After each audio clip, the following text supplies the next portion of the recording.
Hello everyone, we'll be continuing with our discussion of nucleic acids, but today we'll be focusing on encoding information through transcription.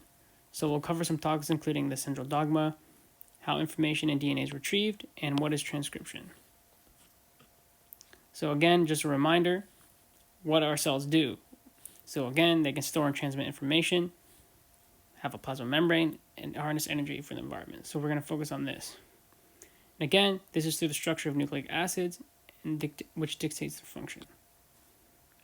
So, the central dogma.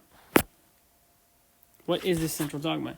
So, Francis Crick's central dogma stated that DNA codes for RNA and RNA codes for protein. So here we have our DNA synthesis or replication. So we go from our DNA to transcription, RNA, translation, and then to the proteins.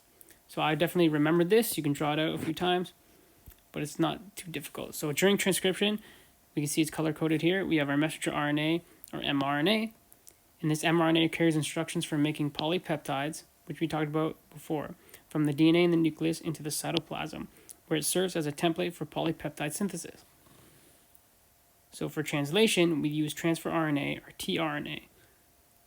This links the code of mRNA and the code for specifying the correct sequence of amino acids in polypeptides, and this uses ribosomes. So how is DNA retrieved? So again, here's that summary figure again. We go DNA transcription, and RNA goes through translation to the protein. So DNA transcribes or copies information in the same language, or the nucleotide language, from DNA to RNA. So as I said, they use the same coding language, A, T, C, G, while the RNA will have U instead of T. So this then translates information. So we can see here, we have our translation from the nucleotide language, from the RNA to amino acid language in proteins. So certain sequences of A, C, U, G, for example, usually this is done in pairs of 3. So let me just say here. So for example, each 3 will code for a different amino acid, and there'll be ton of these, and they will form that polypeptide chain. But we'll get to that later. And again, these proteins provide structure and carry out many essential activities. So essentially, most things in our body are proteins. And this is where they come from. So again, how is this information retrieved? So it involves expression of a gene, which is a sequence of DNA nucleotides that encodes instructions for making a protein.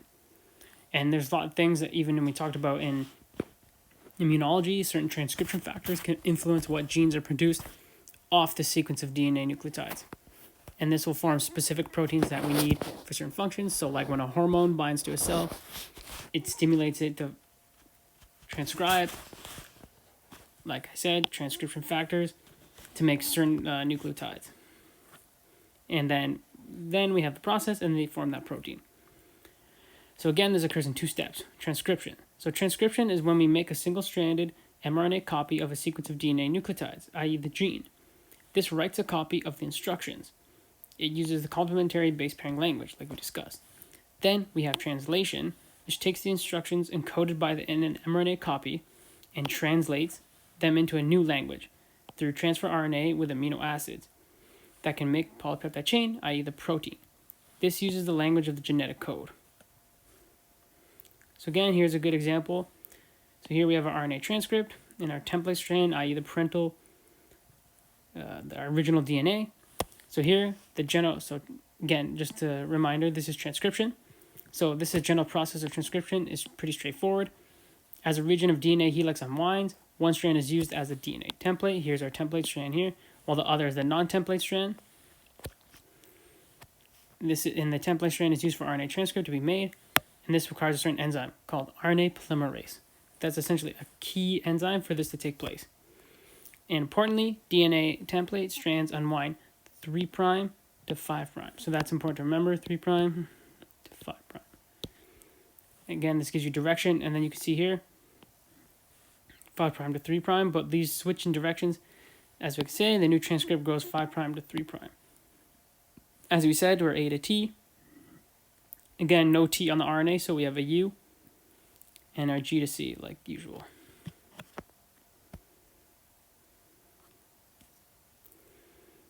So within transcription, there are several steps. So the 1 is initiation, 2 elongation, and 3 is termination. And termination is when the mRNA transcript drops off and is used in translation. So step 1, initiation of transcription. So that really important enzyme we talked about, RNA polymerase, binds to something called a promoter region, which is usually called a TATA box, which you can see here. And essentially TATA, again, is just a sequence of the nucleotides. So essentially it's a thymine, adenine, thymine, adenine. And here's also here another TATA box, which is the promoter region for where the RNA starts being transcribed. And again, this is a special DNA sequence. Again, transcription is initiated at a promoter sequence and ends at a terminator sequence. The transcript is synthesized, like we said, 5' to 3' direction. So here it is. This promoter indicates template strand and direction of mRNA synthesis. So again, here's our DNA, here's our RNA. Both DNA strands serve as templates for transcription. So again, the key here, we can see here another RNA is being formed in a different direction on another strand, while there's DNA being formed on this strand as well. So just remember, we have our TATA box promoter region, and our key enzyme initiates this process through RNA polymerase. So this promoter region in eukaryotes. Just so you know, we'll talk about different transcription between prokaryotes and eukaryotes, but the most of our lectures will be focused on humans and eukaryotic cells. So in eukaryotes, initiation requires combined action of at least 6 proteins. So keep that in mind. These are a bunch of general transcription factors, which some will discuss in immunology. So general transcription factors bind to the promoter region, that TATA box we talked about, and transcriptional activator proteins bind to the enhancers. So here's our enhancer sequences. And for example, we have our promoter region over here. For example, we have transcriptional activator proteins binding to these enhancers, while we have our general transcription factors binding to our promoter and transcriptional start site. Through looping of DNA, transcriptional activator proteins, mediator complex, RNA polymerase II, and general transcription factors are brought into close proximity, allowing for transcription to proceed. So here we see the folding occurring, and again, here's our enhancer sequence, and essentially being brought in close to the promoter region. So we have our mediator complex, as well as RNA polymerase in our promoter region, which you can see here. So again, we need that key enzyme, RNA polymerase, and we see how the transcription begins. So remember our second step with elongation. So elongation is where we have the synthesis of our RNA transcript. So synthesis of the RNA transcript begins when RNA polymerase II complex, which we can see here in red, reaches the initiation site. So here we have our RNA DNA duplex. We have our RNA polymerase II complex forming this region around. Here's the formation of our RNA transcript. Again, here's our template strand. So again, RNA polymerase II adds nucleotides to the 3' end of the growing RNA transcript.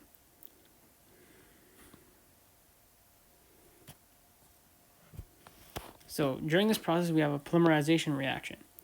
So incoming nuclear ribonucleotides are accepted if they correctly base pair with the template DNA. So like we said, here's our base pairing, T to A, G to C, A to U. Again, this is RNA. The 3' hydroxyl groups of the growing strand attacks the high-energy phosphate bonds of the incoming ribonucleotide, providing the energy to drive the reaction. So the breaking of these bonds actually gives the energy, which is quite important. So here we can see the phosphates being removed. Then these 2 phosphates of the incoming ribonucleotide are released as pyrophosphate. So here's our pyrophosphate. Again, this gives it energy. Then again, we have our hydrogen bonding. So in prokaryotes, transcription and translation are coupled.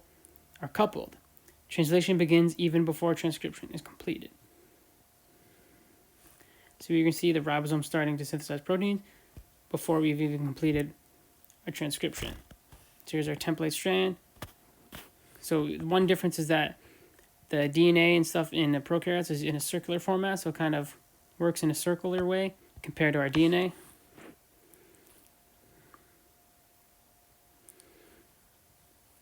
Again, so here we have our template strand, we have an RNA transcript, DNA is already combined, still DNA is still to be transcribed, and our incoming RNA and trinucleotides.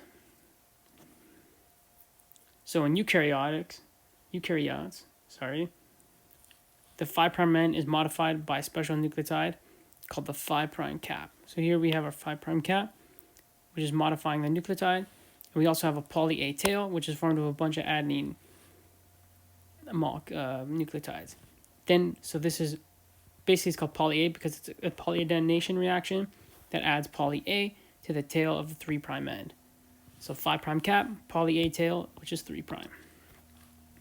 Then we have spliced exons. So here we're having exons spliced out of the RNA transcript. So then we have introns, so these are the introns, which are being excised from the RNA strands, and exons are spliced together.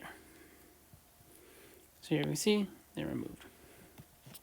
And again, we still contain that 5' cap in our poly A tail, even after they're being spliced.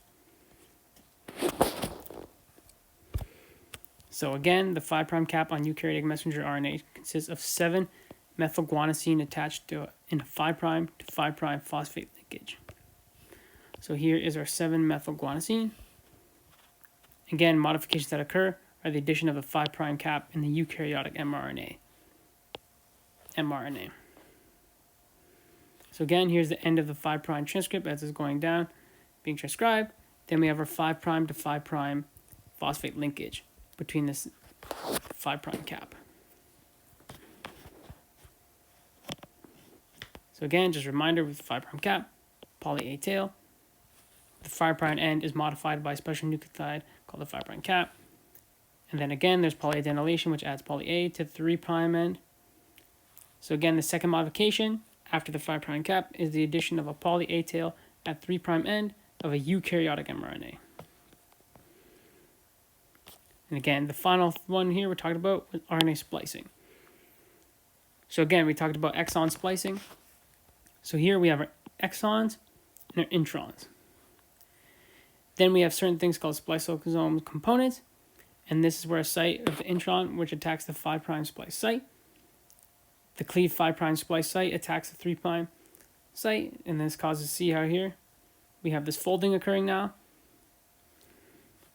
Then the lariat quickly breaks down into individual nucleotides. You can see here they're being...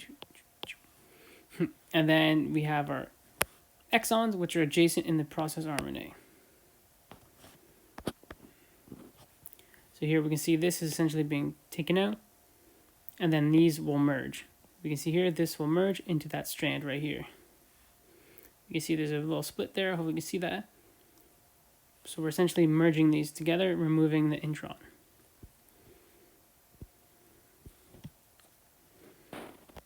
So again, here's another look at it. So here's alternative splicing and primary transcript in eukaryotes. So again, our gene, here's our DNA, got our intron and exon.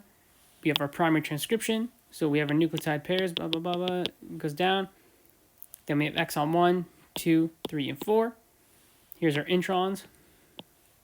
Through alternative splicing, we can see that we slowly remove the introns in the mRNA. This forms the E1, E2, E4. So then this is protein A, and then this will be used in the ribosome to make a certain nucleotide peptide, where E1, E2, E3, see how it's slightly different, will form protein B. So in summary, in prokaryotes, so mainly bacteria, there's no separation of transcription and translation by the nuclear envelope. mRNA is produced using DNA as a template, and there's no modification. So remember we talked about our 5' cap and poly A tail of the mRNA transcript. So here, quite simply, transcription, translation, and our polypeptide. So in eukaryotics, including protists, plants, fungi, animals, including humans, transcription and translation are separated by a nuclear envelope. So here we have essentially our nuclear envelope making that nucleus, where these are freely happening within the cytosol. We have pre-mRNA is produced using a DNA as a template. This pre-mRNA transcripts are modified. So again, our 5' cap, poly A tail, which is at 3'. And this occurs before becoming a true mRNA. Then this mRNA gets transported from the nucleus.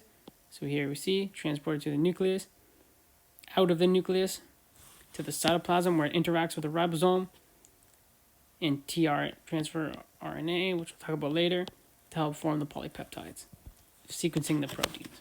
And this is when translation occurs, which we'll talk about next lecture. Yep, that's it. So next lecture, we'll get into translation, but I hope you learned something. Take care. Oops, sorry guys.